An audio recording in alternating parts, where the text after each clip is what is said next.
making Thursday, things we're making Thursday, yeah. Things we're making Thursday, things we're making Thursday, things we're making Thursday, yeah. Hi, this is Heather from Strings and Threads. Welcome and thank you so much for being here. Today is Things We're Making Thursday, Things We're Making Thursday, Things We're Making Thursday, yeah. I think everybody knows that song now. Good job. Jess from J-Hook Magic and her husband have created that little jingle for us. And so we're so excited. Thank you so much. But this is a collaboration and anybody is welcome to join in. There's lots of ways to join in.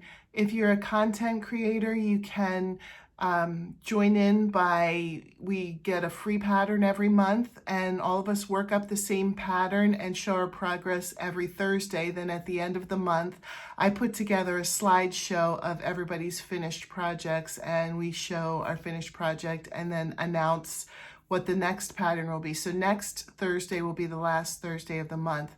And next Thursday, we'll all announce what the next pattern is for April. And you're welcome to join in whenever you want. If you're having a busy month, we understand.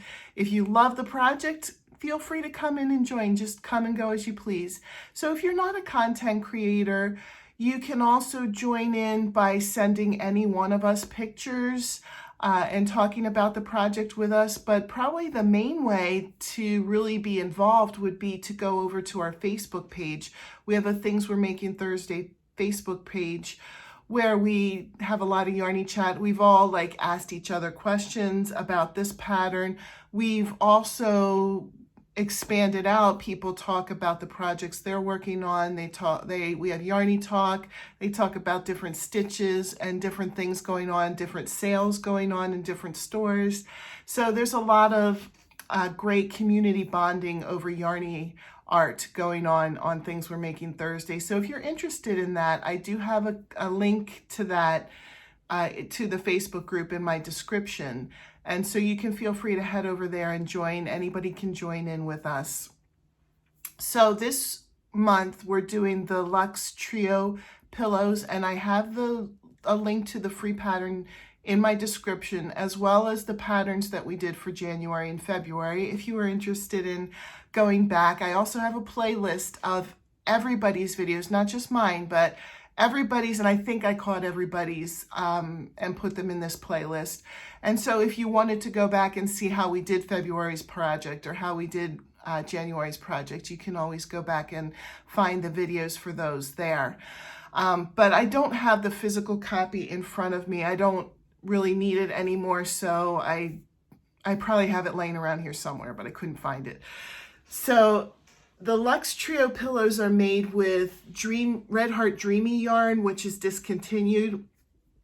So I had thought that I would make them with Karen Marble Cakes. The colorway I chose was Rosewater Plum, and it looks like this. And so the very first week, I made the front cover to pattern number 1 in the 3 pattern series. And those are like popcorn type stitches. And then the following, I think it was 2 weeks later, I did make the back for it. I don't have a pillow to put in it, but that's the case. And then while I was making this one the first week, I found some Red Heart Dreamy on Etsy and ordered 2 skeins of it. And before I made the backing on this, I was so excited with the Dreamy that I decided to whip up a pillow with the Dreamy. But one thing I found, well, because I wasn't using the correct yarn for the first pattern, I was measuring like crazy and just making sure all the measurements lined up.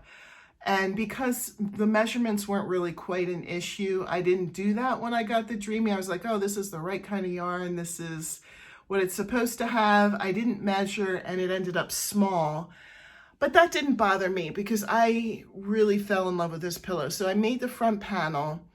And then instead of making it like a pillowcase, I turned it into an actual pillow. I just made, with half double crochets, I made a backing that was the same size as the front and then stuffed it with stuffing. and then sewed it shut. So it's its own pillow, and I really, really like this, and I like how it looks in my living room. And so I thought then, so the first week I did the front of pillow pattern number 1. This is pillow pattern number 2. It's a basket weave stitch. So the second week I completed this pillow all together.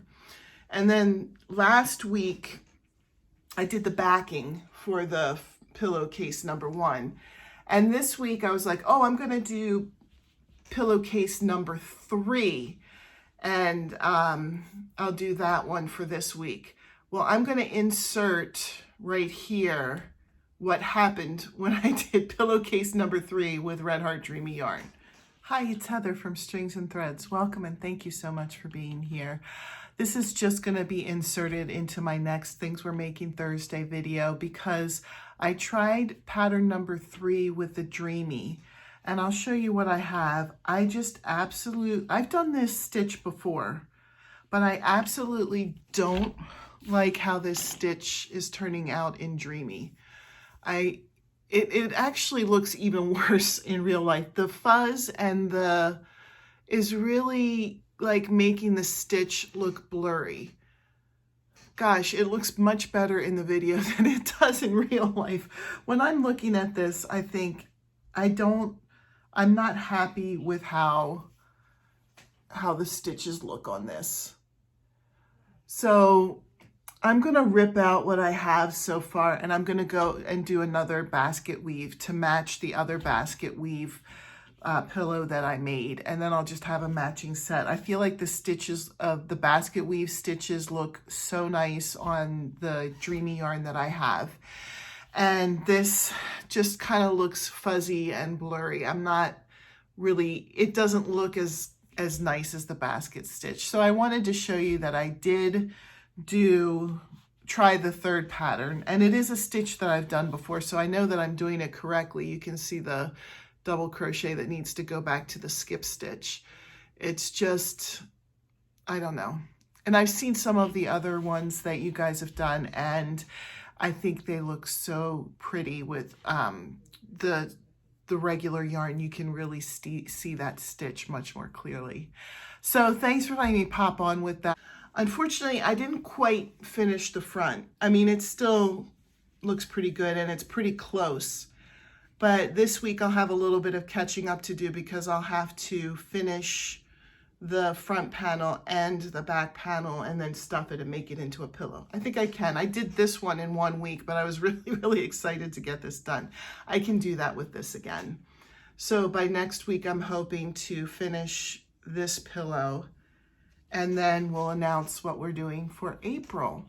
So that's how my progress is going. I hope that if you're not already involved, that you find a way to become involved with us, whether it be the Facebook page or joining us. I'm going to put a list of everybody who's participating in my description and a link to their channels. And it would be fun if you could go and check them out as well, because everybody's is turning out different, and it's so fun to see how they're all turning out. Some of the people I'm putting on the list will be starting with us in April. As soon as they contacted me and said they were interested in joining for April, I just put them on the list right away so that you guys can have a chance to go and check them out and subscribe and see what content they have. But also because I was afraid in 2 weeks I would forget. So I believe we're up to somewhere like 21, maybe a little bit more people who are joining us. Some of them, like I said, won't be joining us until April, but keep an eye out for them as well. I hope you have a great night, and I'll see you in the next video. Bye.